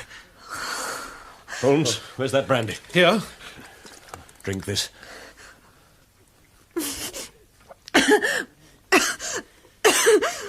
Did he do this to you? I thought he loved me. Tell us where he has gone. For him and cheated. Madam, where has he gone? Holmes, don't. Tell me. The mine. The old tin mine in the heart of the Grimpen Mire. Where he keeps the Hound. There's a secret path through the quicksands. Come, Watson. No, it's deadly in this fog. Watson! Holmes.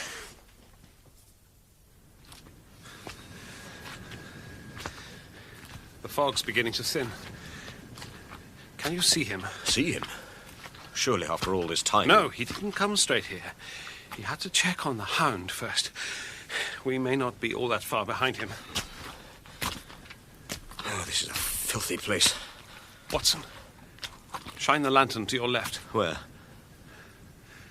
Oh, God. Mortimer's spaniel. It's been ripped apart. Stapleton must have kept the Hound practically starved. So we're on the right path? Yes. Come on. Oh! Holmes!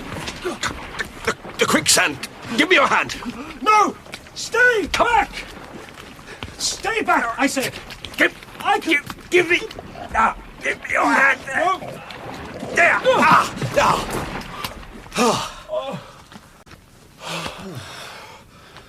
Thank you, Watson. You're welcome, Holmes. This place is deadly. We must go back. A man under my protection nearly died tonight. Do you want Sir Henry to live the rest of his life in fear? Give me the lantern. I'll lead. For heaven's sake, watch your footing. Watson. What is it? Wait for the moon. There. Stapleton. He's heading for the heart of the mire. And he hasn't seen us. Stapleton! You fool, Holmes! Go back! You can't escape me! Stapleton! I know everything! Give yourself up! You're helpless here! This is my world! Goodbye, Mr. Sherlock Holmes! I've lost him. There's another break in the clouds coming. Then we'll have him. Ah! What the devil? Help me! He's in the mire. Give me the lantern. I may be able to find a safe path. Holmes! For God's sake, give me the lantern!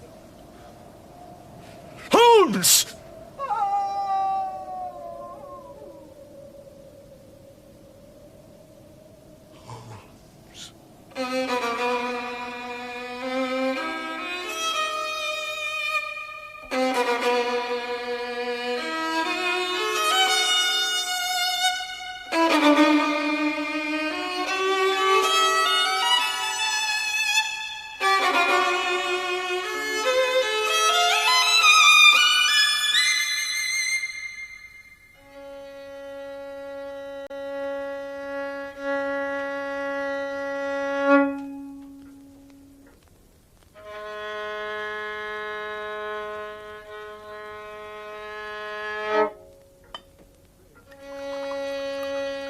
Do you want a drink? Holmes?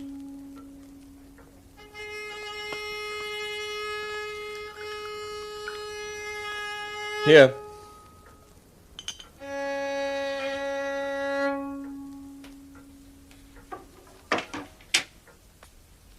Thank you, Doctor. Your health. And yours.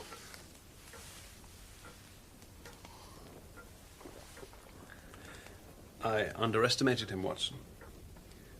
I came close to throwing away Sir Henry's life. But you risked your own, trying to bring him to justice. And yours. Oh, you saved mine. I would never have got to him through that quicksand. It was an obscene place. The stench of decay and death everywhere. Stapleton loved it. He said the rarest and most beautiful butterflies came from there. How small we stand before the great enigmas of nature. What's the meaning of it, Watson? This endless circle of misery and violence and fear. Huh?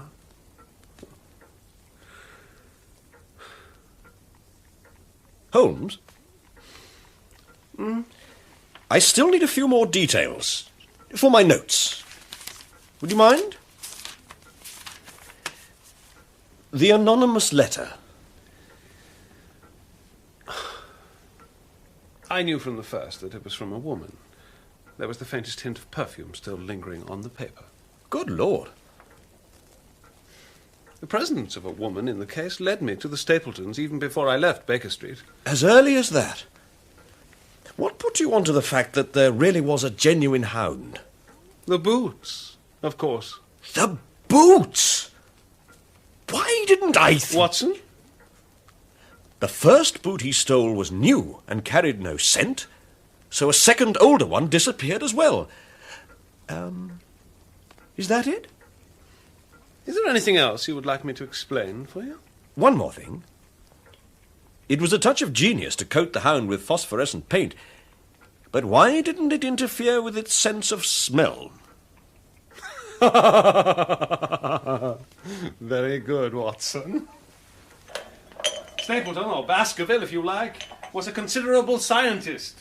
He developed a luminous paint. Here it is. He developed a luminous paint entirely free of any odour. Quite brilliant. Brilliant! Brilliant! Oh, you can use that in the story if you like. I'll think about it.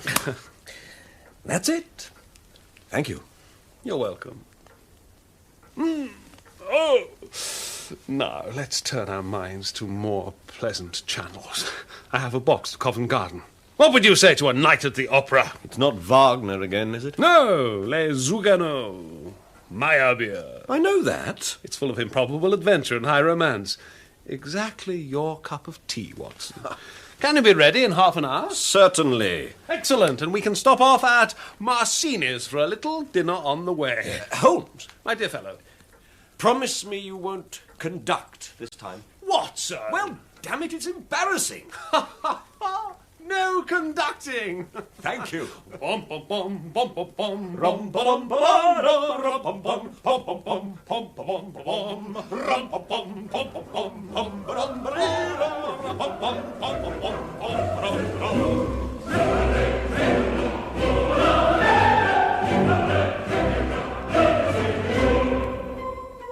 That was part 2 of The Hound of the Baskervilles by Sir Arthur Conan Doyle, dramatised in 2 parts by Bert Coules, with Roger Rees as Sherlock Holmes, Crawford Logan as Dr. John Watson, and Matt Zimmerman as Sir Henry Baskerville. Dr. Mortimer was played by Peter Craze, Stapleton by Jonathan Tafler, Frankland by Norman Bird, Beryl by Caroline Gruber, Barrymore by Richard Tate, Eliza by Barbara Atkinson, Laura Lyons by Moya Leslie, and the postmaster by John Baddeley. The violinist was Catherine Adams, and The Hound of the Baskervilles was directed by David Johnston.